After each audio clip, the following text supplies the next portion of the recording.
તારીખ 12 જૂને Deodar police station હદ વિસ્તારના કુવાણા ગામ ખાતે એક હત્યાનો બનાવ બનેલ હતો। આ હત્યાના બનાવને વાવથરા જિલ્લા પોલીસ દ્વારા શરૂઆતથી જ ખૂબ ગંભીરતાથી લઈ અને તાત્કાલિક કાર્યવાહી કરેલ હતી। તમામ ટીમો, સ્થાનિક પોલીસ અને ઉચ્ચ અધિકારીઓએ બનાવ સ્થળની વિઝિટ કરી બનાવની પ્રાથમિક વિગત અનુસંધાને તપાસ હાથ ધરી હતી। ગઈકાલે બનાવની જે પ્રાથમિક વિગત મળી હતી એ મુજબ જે મરણ જનાર છે એનું નામ છે શામળાભાઈ ખોટાભાઈ ભીલ, જે મૂળ વલીસર રાજસ્થાન જિલ્લા બાડમેરનો રહેવાસી છે અને એ આ મરણ જનાર ઈસમ છે એ ગત ઓગસ્ટ 2025માં તત્કાલીન બનાસકાંઠા જિલ્લાના વાવ પોલીસ સ્ટેશન ખાતેના એક હત્યાના બનાવના મુખ્ય આરોપી હતો અને એ ગુનામાં એ નામદાર કોર્ટમાંથી જામીન મુક્ત થયેલ હતો। આ ઈસમની હત્યામાં જે પ્રાથમિક સીસીટીવી ફૂટેજ આધારે જે માહિતી મળી હતી એ માહિતી મુજબ ગુનામાં સંડોવાયેલા મુખ્ય 3 આરોપીઓ કે જે સીસીટીવી ફૂટેજમાં પણ જોઈ શકાય છે એ ત્રણેય આરોપીઓમાં કિરણભાઈ સુજાજી ગોહિલ, બીજા છે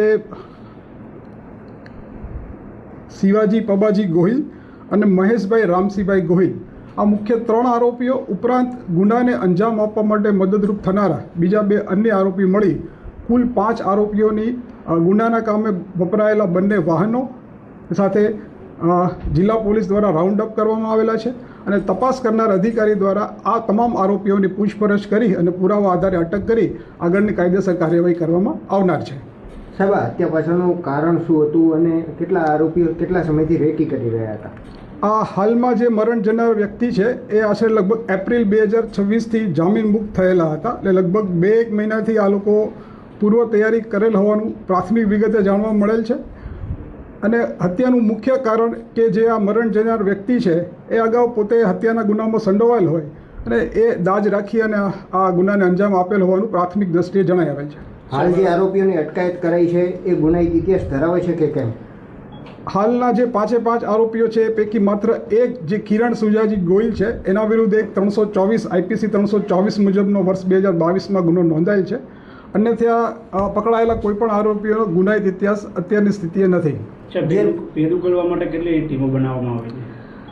મેં આપને કીધું એમ શરૂઆતથી જ વાવથરા જિલ્લા પોલીસ દ્વારા જે બનાવની ગંભીરતા આધારે મુખ્ય 2 પ્રકારની ટીમો કે જેમાં એક ટેકનિકલ સર્વેલન્સ, એમાં અમારો જિલ્લાનું જે વિશ્વાસ સીસીટીવી કેમેરા નેટવર્ક છે એમાં નેત્રમ, જિલ્લા નેત્રમની ટીમ અને ત્રિનેત્રની જે ગાંધીનગર સ્ટેટ કમાન્ડ અને કંટ્રોલની ત્રિનેત્રની ટીમ ઉપર ટેકનિકલ સર્વેલન્સ રાખવા માટે એક ટેકનિકલ ટીમો ઉપરાંત આ ટેકનિકલ સર્વેલન્સના આધારે કામ કરવા માટે ફિલ્ડની અલગ અલગ 10 ટીમો મળી અને કુલ 13 ટીમો સાથે આ કામગીરી કરવામાં આવેલી છે। કેટલા રાઉન્ડ ફાયરિંગ કરવામાં આવ્યું હતું અને જે રિવોલ્વર વપરાણી છે એ લાયસન્સ ધરાવતા હતા કે પછી ક્યાંથી લાવવામાં આવ્યું?